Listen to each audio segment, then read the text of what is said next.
দিয়ে খেলে তুফানের সঙ্গে জেতা যাবে না, খেলতে হবে মাথা দিয়ে। ঢালিউড সুপারস্টার ও আলোচিত চিত্রনায়ক শাকিব খান এবারের ঈদে মুক্তি পেয়েছে তার অভিনীত তুফান সিনেমা।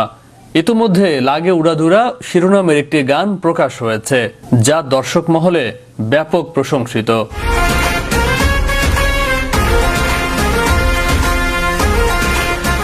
বর্তমানে এই নায়ক সিনেমার কাজ নিয়েই ব্যস্ত সময় পার করছেন।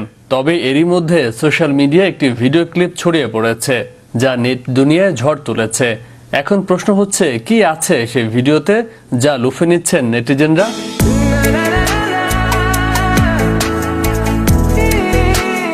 সামাজিক যোগাযোগ মাধ্যমে ছড়িয়ে পড়া 10 সেকেন্ডের ভিডিওতে শাকিব খানের সঙ্গে মার্কিন মডেল ও অভিনেত্রী কেলসি নটেজকে দেখা গেছে। কখনো সমুদ্র তীর, আবার কখনো গাড়ির পাশে রসায়নে মেতে আছেন তারা। আর তাদের সেই রসায়নেই মুগ্ধ নেটিজেনরা।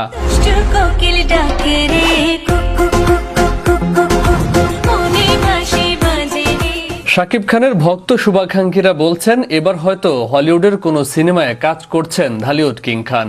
আবার কেউ বলছেন, বোধহয় বিদেশি কোনো প্রসাধনী প্রতিষ্ঠানের বিজ্ঞাপনের অংশ।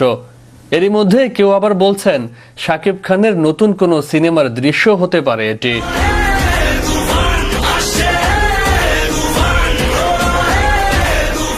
কৌতূহলে থাকা ভিডিওটির ব্যাপারে অবশ্য শাকিব খান এখনো কিছু জানাননি।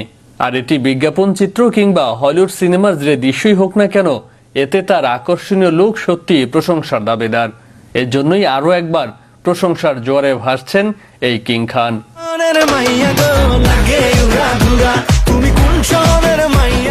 এবারের ঈদেও সিনেমা হলগুলোতে বেশ আলোড়ন সৃষ্টি করেছে শাকিব খানের অভিনীত তুফান সিনেমাটি। প্রিয়তমার ন্যায় এটি হবে ব্যবসা সফল সিনেমা, এমনটাই প্রত্যাশা সিনেমা প্রেমীদের।